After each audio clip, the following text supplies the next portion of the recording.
Сайн байцгаана уу? Би физик ухааны доктор Нурын Тэгш баяр байна. За шинжлэх ухааны тань мэдхүүн видеоны төлөв маань 14 дахь дугаар руу эхэлж байна. Дэлхийд даяар асар олон үзэгч фэнүүдтэй Star Wars буюу Оддын дан кинонд биднээс хэдэн зуун мянган жилийн ирээдүйд болж буй үйл явдал, галактик давсан төрөл зүйлийн тэмцэл, тулаан бас технологийн өсрөнгөө хөгжлийг харуулдгийг та бид мэднэ. Алс улын энэ ирээдүйд хэрвээ та хөл гар гэх мэт аль нэг эрхтнээ алдах юм бол тэр дорн л хиймэл хөл гартаа болж байгаагаар харуулдаг. Яг л Люк Скайуокер шиг үүгээр ангаах ухааны технологийн хөгжлийг таамаглан харуулсан. Тэгвэл энэ удаагийн дугаараар биомиметик материалс буюу дуураймал биоматериалын талаар хамтдаа олж мэдхийг хичээцгээе.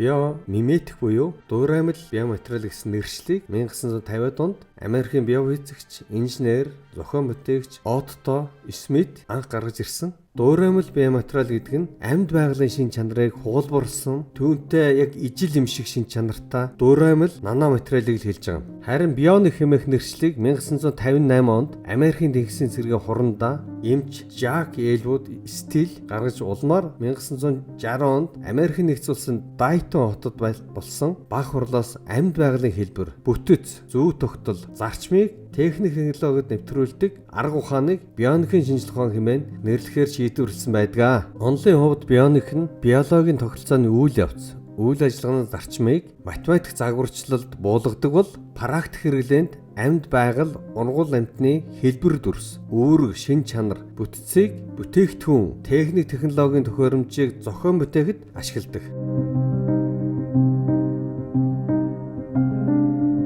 Жишээ болгож амьд биетээс санаа авч хийгдсэн зарим сонирхолтой санаанууд, концепцүүдийг дурдъя. Шууны хушуунаас мэд цаслын хайж, муур, сон, усны өхөр ийм био хэлбэрээс суудлын болон ачааны тэрэг, эстет тэрэгний загвар гаргасан байдал. Чехийн дизайнер Йозеф фон Катехийн зохион бүтээсэн суудлын машины багажинд багтах эвхэгддэг ундаг дугуйн санаа, шумуул, хэдгэн, зүгийний био хэлбэрээс санаа авсан москито дорооны санаа, цэнхэр халимны био хэлбэрээс санаа авсан хийлэгддэг агаарын хөлөг. Америкийн Лас Вегасын дизайнер Виталий Булгаровын эмнэлгийн түргэн тусламжийн Black Phoenix загвар.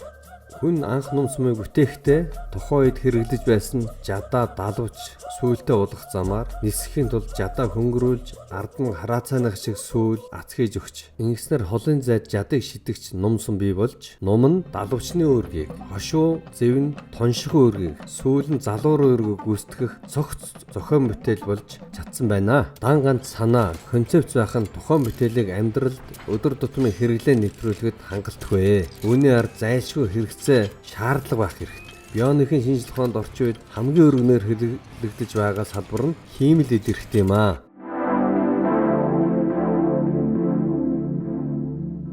Протез эсвэл бионик эрхтэн гэхээр хүний биеийн дотоод эрхтэн биш. Харин ихэвчлэн дээд доод мөчид хөл гар зэргийг хамааруулна ойлгох хэрэгтэй. Тухайлан хүний гар дээр жишээ авч тайлбарлах юм бол протез гар болон бионик гар нь хоёулаа төрлөх юм байхгүй, эсвэл осол аваараар гимцэн гарыг орлуулах зорилттой хиймэл гар юм. Гэсэн хэдий ч энэ хоёрын хооронд хэд хэдэн онцгой ялгаа бий. За механизмын хувьд протез гар нь тухайн хүний өөрийн булчингийн хөдөлгөөнд тулгуурладаг идэвхтэй төхөөрөмж юм. Энэ нь ихэвчлэн гоо сайхны бүрхүүл болгож тухайн байхгүй хэсэг залгаж хэрэгэлдэг механик гарыг хэлнэ. Харин бионик гар нь хүний төрөлхийн гарны хөдөлгөөнийг дуурайлган электроны дэнгүүдийг ашигладаг идэвхтэй тийм төхөөрөмж юм. Үүнийг миоэлектрик дохио, унтраалга, мэдрэгч гэх мэт янз бүрийн аргаар удирдах болно. За нарийн төвхтэй байдлын тухайд бионик гар нь ерөнхийдөө хиймэл гараас илүү төвхтэй дэвшилтэт технологиор хийгддэг. Үүнд олон тооны мотор, мэдрэгчтэй байж болох. Энэ илүү өргөн хүрээний хөдөлгөөн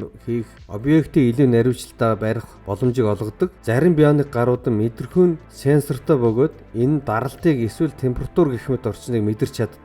Үн өртгийн тухайд бионик гар нь дэвшилтэт технологи, нарийн төвхтэй байдлаас шалтгаалаад хиймэл гараас илүү үнэтэй байдаг. Тухайлсан тохируулгын тухайд протез гарыг тухайн хүний арьсны өн, гадаа төрөх байдал тохируулна өөрчлөх боломжтой бол бионик гарт илүү хязгаарлагдмал гоо сайхны сонголтууд байж болно. Хэдий тийм боловч бионик гарыг барилын хүч эсвэл хурууны барилтыг тохируулах гэх мэт эзэмшигчийн хэрэгцээ хүсэл сонирхолд нийцүүлэн програмчилж тохируулж болдгоор онцлогтой.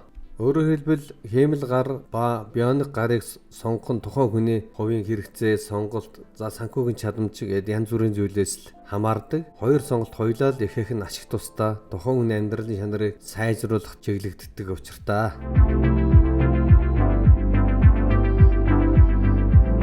Хүн төрөлхтөн хэдэн мянган жилийн турш хиймэл эрхтэн мөчтийг хэрэглэж ирсэн. Энэ түүхийн ихэнх хугацаанд хиймэл мөч нь хатуу бэхлэхээ эсвэл арай бүдүүлэх механик ангитай байсан. Сүүлийн хэдэн 10 жилд протезууд улам нарийн төвхтэй болж байгаа. Илүү хөнгөн, бат бөх, нийлүүл материалыг ашиглаж микропроцессор, автомат удирдлагатай болсон. Гэхдээ мэс заслын аргаар тайрсан болон орлуулах мөчний хоорондох мэдрэхүйн ялгааг арилгасан хиймэл эрхтэн хийх нь хэцүү хэвээрээ л байна. MIT, Case Western, Arizona University, Pittsburgh их сургууль зэрэг байгууллагуудын судалгааны багууд мэдрэлийн интерфейсийг ашиглан биеийн дохиог сонсож хүний нарийн төвхтэй моторын удирдлагыг машины хөдөлгөөнд шилжүүлж байна. Ийм төрлийн бионик гарыг Америкийн нэгдсэн улсын хүнсний эмийн албанаас 2014 онд эмнэлгийн хэрэгсэл болгон ашиглахыг зөвшөөрсөн байдаг. Ютагийн их сургуулийн физик судлаачид нэгэн шин судалгаагаар гараа тайруулсан хүнд олон төрлийн мэдрэмжийг мэдрүүлэхийн тулд хиймэл эрхтний системийг дахин зохион бүтээсэн. Энэ түүнд цайны аягнаас эхлээд янз бүрийн нарийн зүйлийг бие махбодын хувьд барьж авахд тусалдаг. Хэдийгээр бусад ийм төрлийн протез нь зүүсэн хүмүүст мэдрэхүйн хариу өгөх боломжийг олгодогч энэ бионик гар дэх сайжирсан зүйл нь илүү өөрийн гар шиг харин мэдрэмж өгдөг болсон байна. Тухайн судалгааг удирдах байсан Жекоб Жорж доктор өөрийн докторийн дараах судалгааны ажлаараа олон хүмүүс хөрөлцөхийг нэг мэдрэхүй гэж боддогч хөрхөн нүндээ олон янзын мэдрэхүй холимгоос бүрддэг. Таны гарт өвдөл, температур, чичиргээ, даралт гэх мэт мэдрэгчүүд байдаг. Бидний хийж байгаа зүйл бол эдгээр жижиг мэдрэгч бүрийг тодорхойлох явдал юм а гэмээр тэмдэглэсэн. Судалгааны багийнх нь эхлээд хүний гарын шууны захын мэдрэлд электрод суулгаж алдагдсан гарыг солих нэг төрлийн утас зохиосон. Дараа нь тэд мэдрэхүйн заавар үрийг юу өдөөдөг болохыг олж мэдхийн тулд электрод үрийн дотор өөр хэлхийг өдөөсөн. Дараа нь эдгээрийг хиймэл гар дээр зурж өөрсдийнх нь төрөлхийн гараас олж авах боломжтой ижил мэдээллийг яг ижилхэн тооцоолсон гэж бүтээгчид тодорхойлсон байна. Энэхүү диаграмд харагдж байгаачлан судлаачийн шуунд суулгасан электрод үрийн янз бүрийн хэлхийг өдөөх замар олсон 119 нөөр мэдрэхүйн зааврыг харуулж байна. Судлаачдын хувьд мэдрэгчтэй сенсор нь хиймэл эрхтнээс л гарч байгаа гар нь юмд хөрч байгааг харах нь тухайн хүний мэдрэмжид нөлөөлдөггүй гэдэг батлагын тулд судалгаанд нэгэн төрлийн сорилыг ашигласан. Судалгаа туршилтын явцад эрдэмтэд тухайн хүний нүдийг боож чихийг нь таглаж бионик гарыг метр орчмын зайтай ширээн дээр тавина. Дараа нь тэд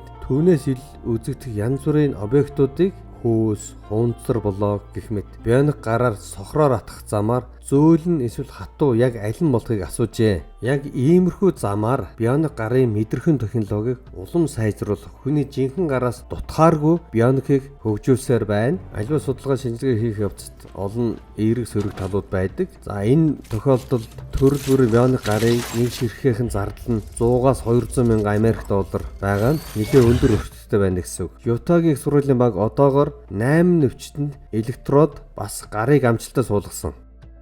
Дүгнэж хэлэх юм бол орчин үед хүний бие физиологи таарах судалгаанууд ДНК-гийн болон маш нарийн түвшинд квант компьютерийн хүчээр өндөр тооцоолол хийгдэж хүний биеийг улам нарийн таньж мэдсээр байгаа. Үүнтэй уялд нь альва хор тавдар, өвчнийг ангаах, эдгэрхтийг шилжүүлэн суулгах, мөн бионик мөчтийн хэрэглээ, энгийн амьдралд хүч төрн орж ирэх нь цаг хугацааны л асуудал мэт харагдаж байна. Биоинженерчлийн эдгээр чиглэлүүдэд суралцж байгаа нарийн мэргэжлүүдийн эрэлт хэрэгцээч мөн өсөж байна. Улс орнууд шинжлэх ухааны инженерчлийн энэ салбарт ихт анхаарлаа хандуулсаар байна. Тийм учраас хүүхдүүд энэ чиглэлд анхааран судлаасаа гэж уриалж байна. Нийтлэлийн маань туршид хамт байж бионикийн салбарын өнгөрсөн одоо ба ирээдүйг хамтдаа төлөвлөж эргэжүүлсэн та бүхэнд баярлалаа.